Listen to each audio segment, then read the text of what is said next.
João capítulo 21, versículo 1 diz assim: algum tempo depois, Jesus apareceu de novo aos seus discípulos à margem do mar de Tiberíades. Simão Pedro, Tomé, chamado Dídimo, Natanael, que era de Caná da Galileia, e os filhos de Zebedeu, e mais 2 dos seus discípulos estavam juntos.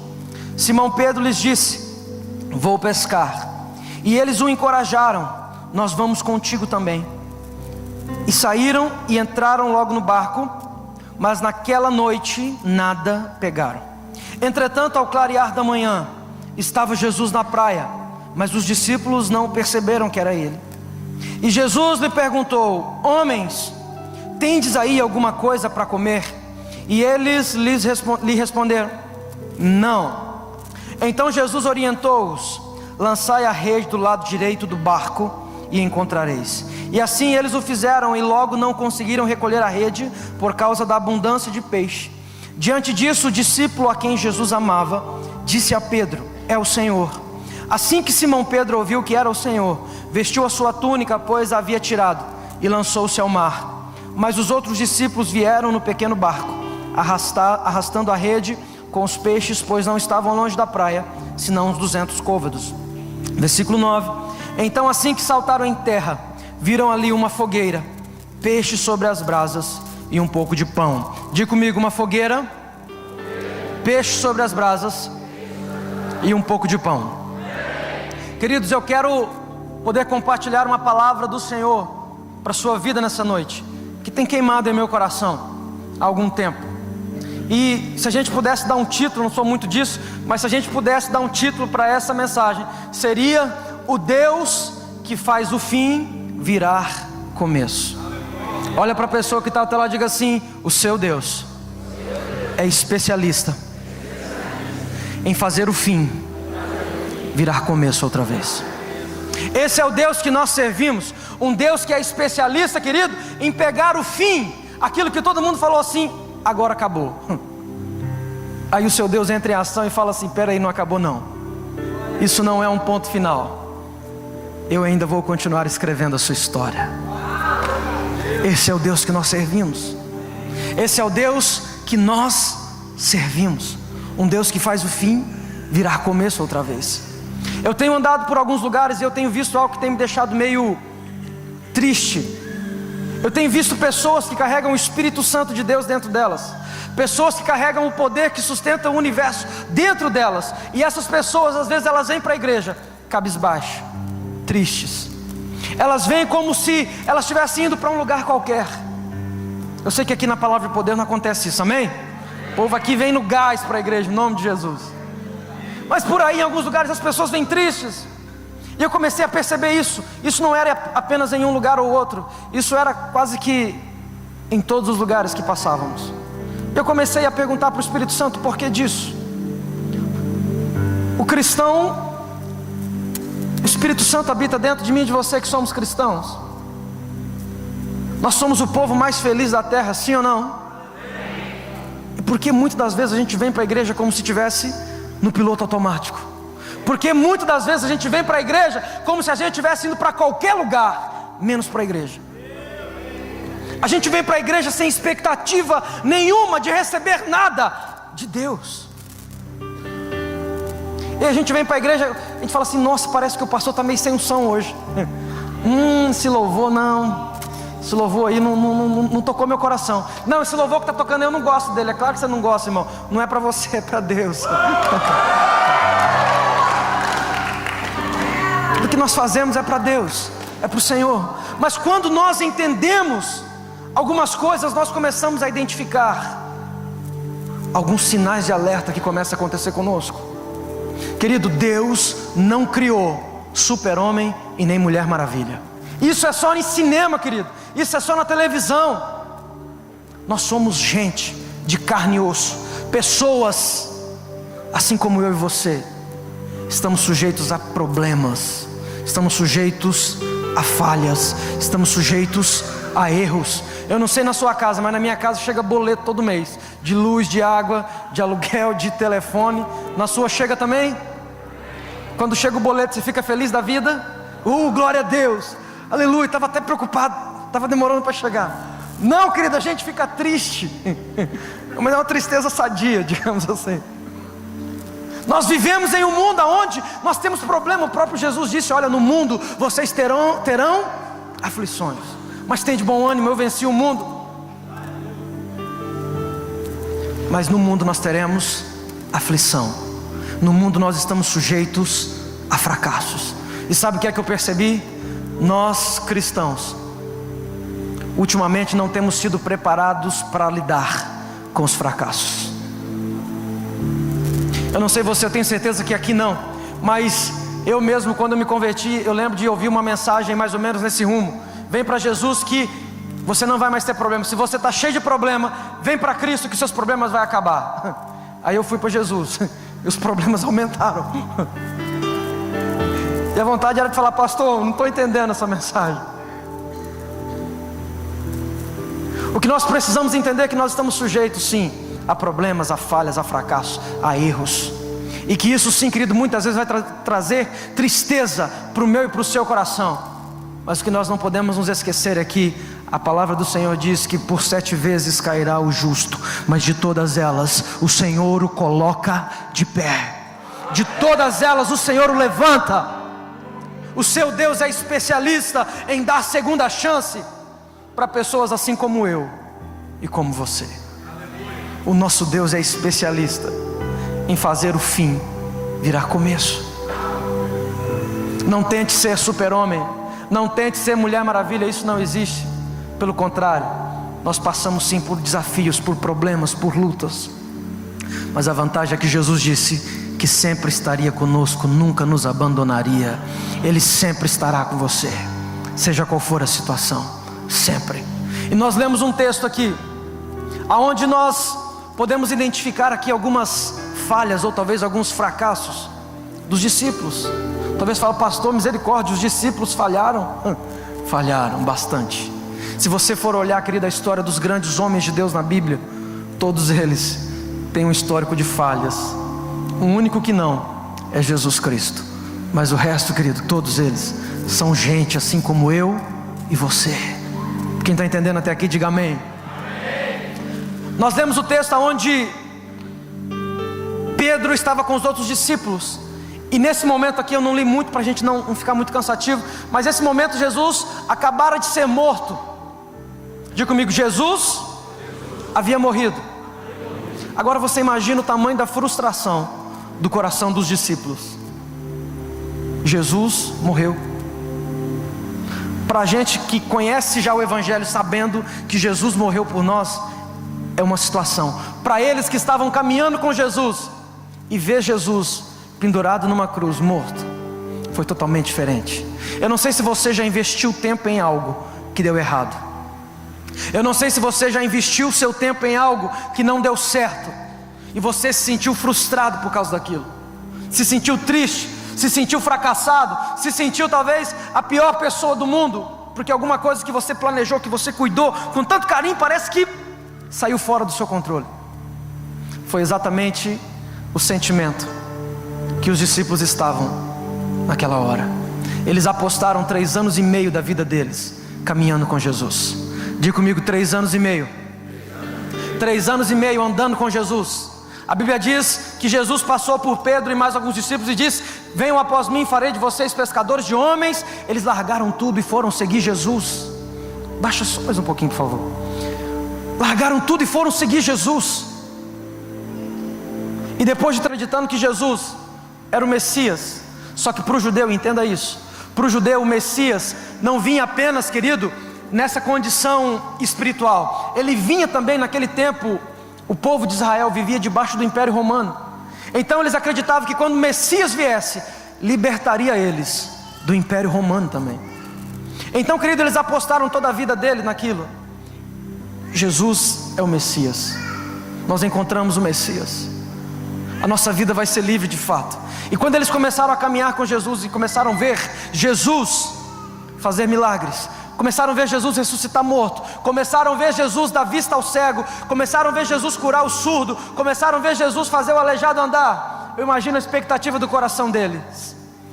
O nosso Messias não apenas vai nos libertar desse governo corrupto, desse império romano, mas o nosso Messias também faz milagres sobrenaturais. Essa era a expectativa deles. Uau, o nosso Messias é o cara, para usar a Bíblia do Rômulo aqui.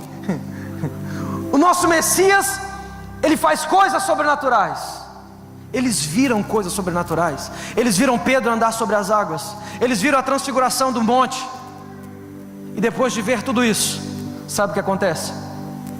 Um dia Jesus é capturado e é morto. Imagina você, quando nós perdemos alguém próximo a gente fica muito triste.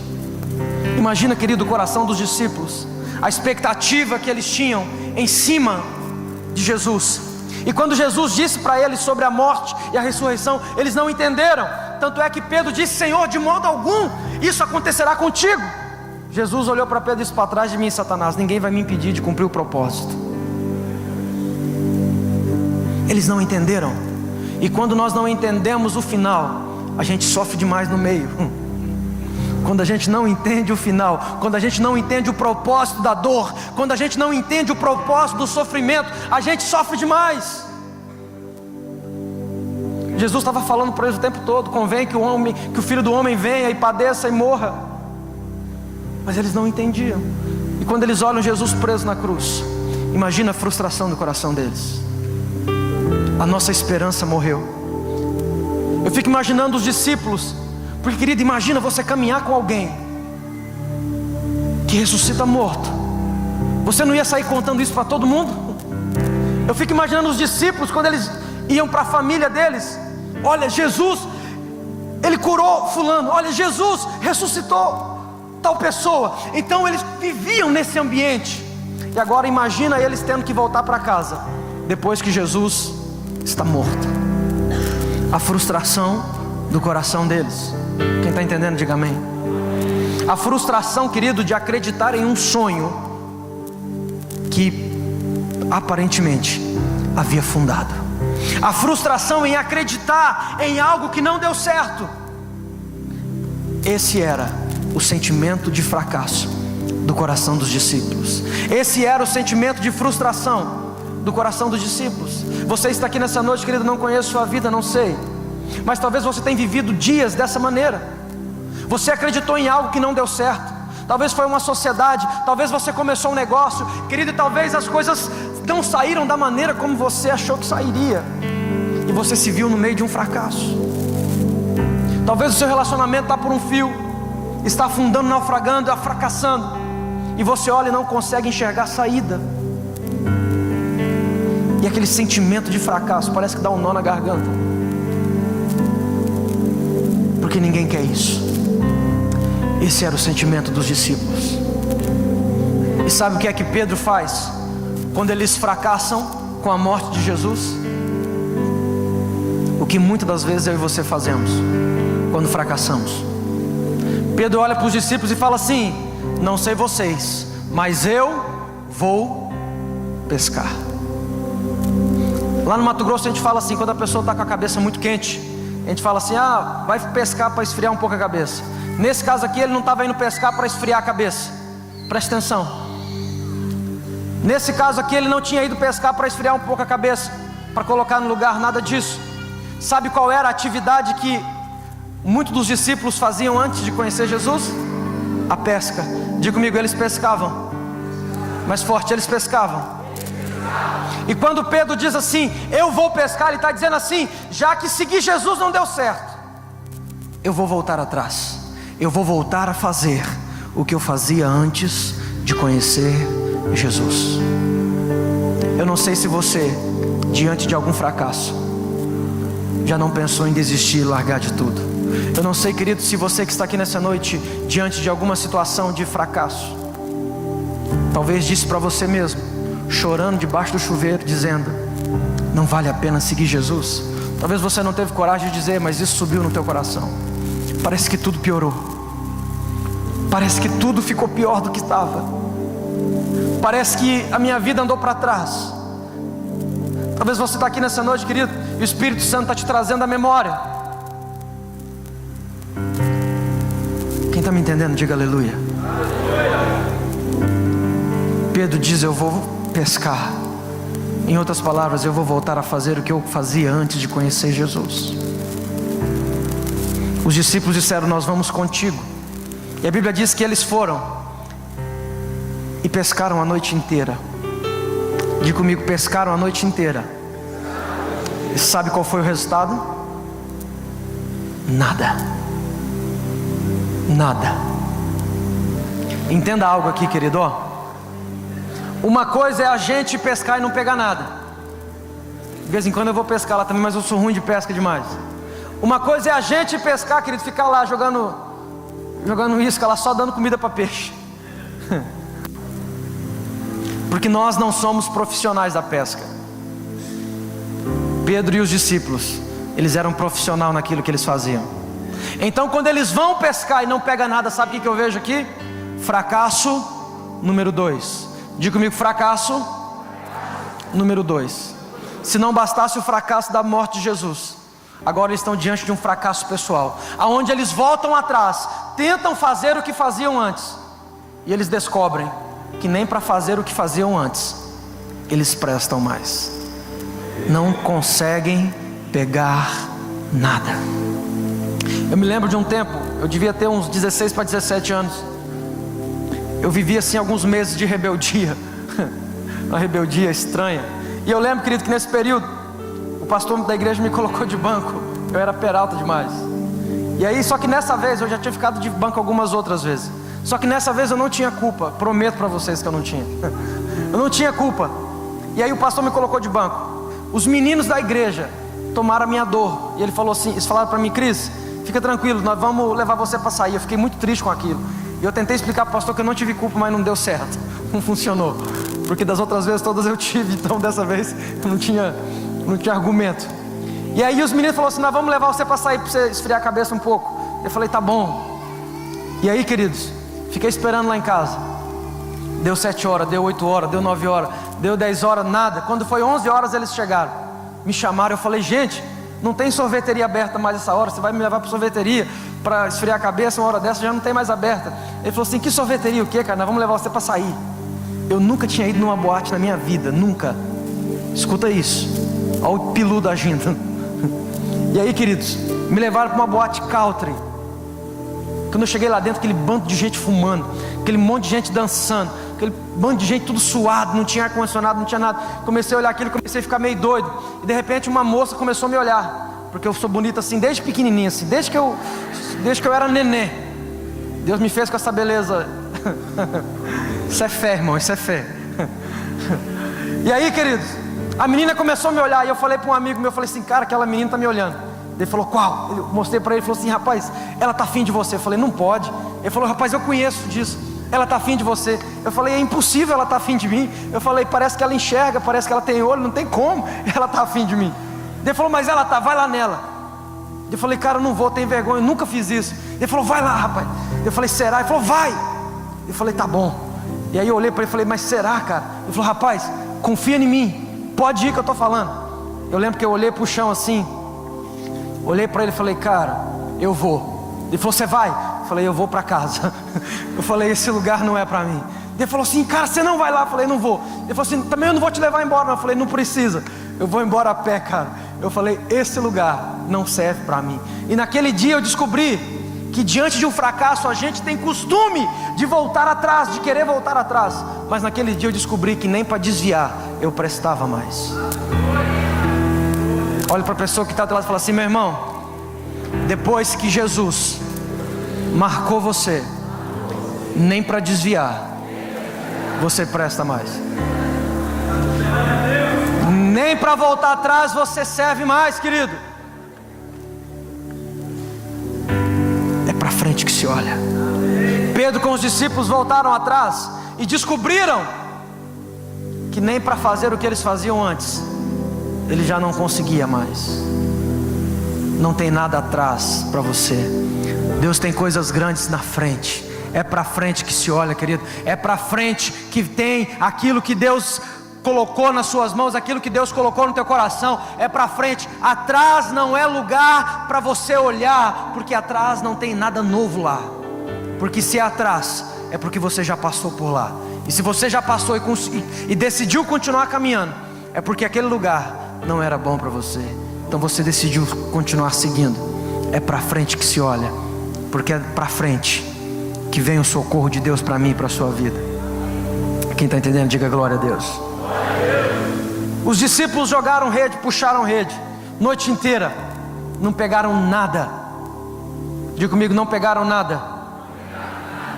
A Bíblia diz que ao amanhecer, Jesus aparece ressurreto na praia. Diga comigo, uau! Imagina, querido, ao amanhecer. Mas imagina também o cansaço dos discípulos, todo mundo cansado, jogando rede a noite inteira, não pegou nada. Mas ao amanhecer Jesus aparece na praia. E a Bíblia diz que Jesus faz uma pergunta: homens, vocês têm aí alguma coisa para comer? E a resposta deles é: não, nós não temos nada. Querido, eu não sei como você tem reagido ou como você reage diante dos fracassos, das perdas, mas quando nós temos que confessar algo, parece que dá um nó na garganta, parece que não sai de jeito nenhum. Vocês têm algum fruto aí? Pelo fato de vocês terem voltado atrás. E nessa hora os discípulos precisam confessar e dizer: nós não temos nada, não gerou nenhum fruto. Voltar atrás ficou pior do que estava ainda. Quem está entendendo, diga aleluia. Mas quando eles confessam e dizem: não, nós não temos nada, porque tudo que Jesus precisa, querido, é que eu e você confessemos para Ele nossos fracassos. Quando confessamos o nosso fracasso para Ele, uma palavra profética é liberada em nossa direção. A Bíblia diz que quando eles responderam não, Jesus disse: então, jogue a rede do lado direito e vocês encontrarão. Jogue a rede do lado direito e vocês irão encontrar. Eu não sei quais têm sido os seus fracassos e nem os tamanhos dele. Eu sei de uma coisa, querido: existe uma palavra profética sendo liberada nessa noite, na minha e na sua direção. Existe uma palavra vindo do trono de Deus para mim e para a sua vida. E se você crer nessa noite, você vai sair daqui diferente. Você não vai sair daqui da mesma maneira que você entrou. Não vai. Lance a rede do lado direito e vocês vão encontrar. Lado direito na Bíblia, querido, representa justiça de Deus, a destra de Deus que nos sustenta, que nos ajuda. Sabe o que é que Jesus estava dizendo? Eu fui para a cruz, eu morri, eu providenciei uma justiça para que vocês não precisem ficar fracassando na justiça própria. Olha para a justiça de Deus, olha do lado direito, lance a rede, coloque a sua expectativa do lado direito, que é a justiça de Deus. E na justiça de Deus haverá vitória dentro do seu fracasso. Quando nós olhamos para a justiça de Deus, quando nós dependemos da justiça de Deus e somente dela, não importa o tamanho do fracasso que estamos, não importa, querido, o tamanho da dor que estamos enfrentando. Quando nós olhamos para a justiça de Deus, é tudo aquilo que nós precisamos. Na justiça própria, nós fracassamos atrás de fracasso, fracasso atrás de fracasso o tempo todo. Mas quando olhamos e decidimos olhar para a justiça de Deus, algo sobrenatural acontece, porque existe provisão na justiça de Deus para mim e para você. Não importa qual seja o seu fracasso, não importa qual seja, querido, a área que você tem fracassado ou que você já fracassou. Se você nessa noite decidir olhar para a justiça de Deus, se você nessa noite crer que é por causa dele, que é por causa da bondade dele, que tudo é por causa dele, é por meio dele, e que pela bondade dele ele te levanta, oh meu irmão, você não tem ideia do que ele pode fazer na sua vida. Você não tem noção do que ele pode fazer na sua família, na sua casa, na sua finança, seja qual for a área que você precisa. Porque não importa a área, querido, sempre haverá provisão de Deus para mim e para você, quando nós olharmos para a justiça dele. A Bíblia diz que os discípulos lançaram a rede, e quando eles puxaram, sabe o que tinha? Diga comigo, peixe. Tinha peixe. O que eles tentaram fazer a noite inteira, simplesmente com uma palavra liberada de Jesus, todo o ambiente mudou, toda aquela história mudou. E o que eles tentaram na força do braço deles a noite inteira para conseguir, Quando Jesus chega na praia ao amanhecer, uma simples palavra fez com que tudo mudasse. Tudo que eu e você precisamos, querido, é de uma palavra em nossa direção. E uma palavra está sendo liberada sobre a sua vida nessa noite. Quem crê e recebe, diga amém. A Bíblia diz que quando eles puxaram a rede, tinha muito peixe. João, o discípulo a quem Jesus amava, olhou e disse: é o Senhor, só pode ser Ele.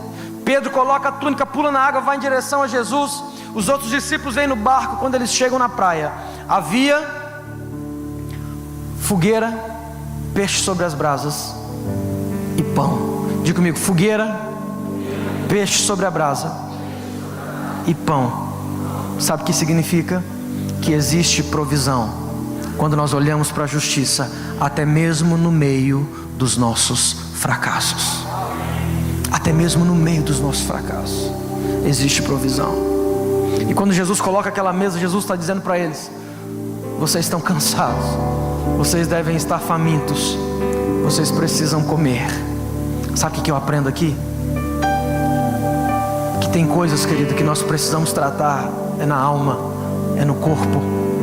Sabe o que eu aprendo aqui? Jesus está dizendo para eles: vocês precisam comer. Vocês passaram a noite inteira jogando rede, vocês precisam se fortalecer.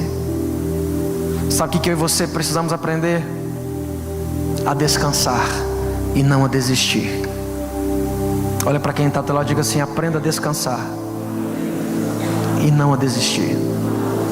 Aprenda a descansar. Descansar é preciso. Por quê, pastor? Porque você não é super-homem, você não é super mulher. Eu lembro que um tempo atrás era até bonito, soava como espiritual. O pastor fala assim: faz 5 anos que eu não tiro férias.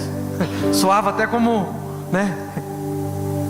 Era uma briga danada para o pastor tirar férias, aquele negócio e tal. Não, mas pastor, essa data não dá porque tem tal coisa.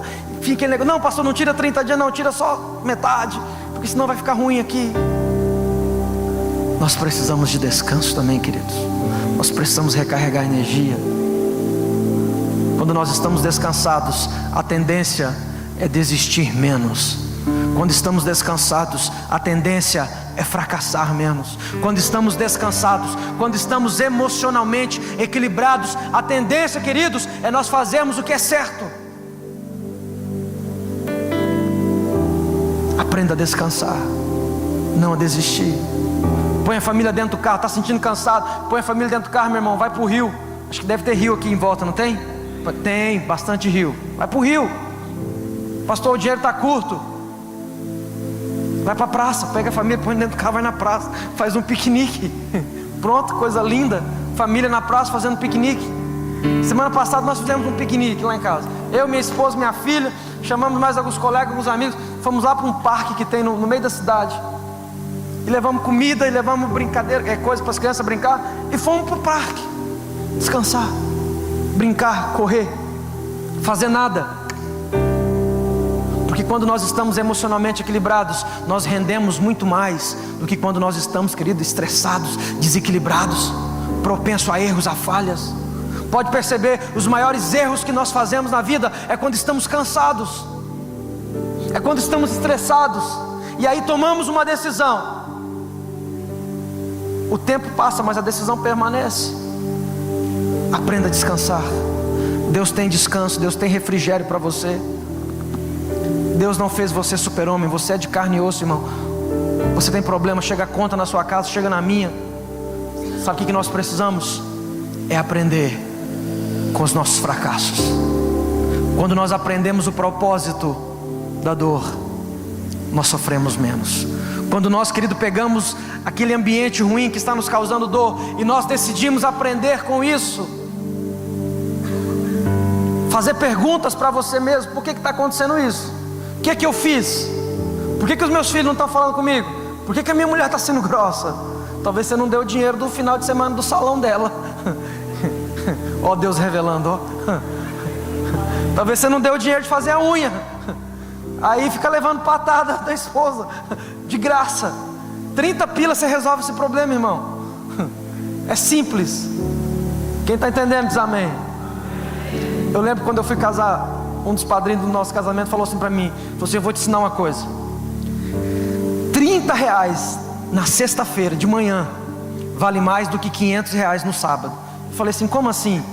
Falei, não entendi a metáfora. Ele falou assim, R$30 na mão da sua esposa, para ela fazer a unha, ficar bonitinha, vale mais do que 500 no sábado, no final do dia, porque ela não vai querer mais de jeito nenhum, e você vai criar um problema. Pensa no menino que aprendeu direitinho. Chega sexta-feira de manhã, tá aqui, amor, é 50, vai lá, capricha. Nós precisamos aprender, querido, que nós somos de carne e osso, que nós temos problema, que nós passamos dificuldades, que nós estamos sim sujeitos a falhas, a fracassos, porque Deus não criou super-homem. Se você está com dúvida do que eu estou falando, pesquise sobre os grandes homens de Deus na Bíblia, e você vai ver. Só cuidado para não assustar e nem desviar. Quem está entendendo diz amém. Estou finalizando já, em nome de Jesus. Gostei disso aí, foi ensaiado. Eu falei que eu ia dar uma coca para esse pessoal aqui, para eles fazerem isso. Queria falar para todo mundo, só que eu não tinha dinheiro para dar coca para todo mundo, então não deu. Então, queridos, aprenda com seus fracassos. Sabe o que eu vejo que é o fracasso? Tem muitas pessoas que acham que o fracasso é um ponto final. O fracasso, ele não é um ponto final, ele é apenas uma vírgula, porque Deus vai continuar escrevendo a sua história. Só existe uma pessoa que pode impedir Deus de escrever a sua história, e não é a pessoa que não gosta de você, e não é sua sogra, e não é a pessoa que fala mal de você. A única pessoa que pode impedir, querido, Deus de continuar escrevendo a sua história é você mesmo, somente você. Se você achar que o seu fracasso é maior do que o seu Deus, então ele será para você. Para você ele será. Mas se você, querido, entender que todo mundo fracassa, todo mundo falha, não tem ninguém perfeito, e que os nossos fracassos são, na verdade, uma oportunidade da gente começar direito da próxima vez. Esses dias eu estava viajando muito. Vou contar esse testemunho e vou acabar.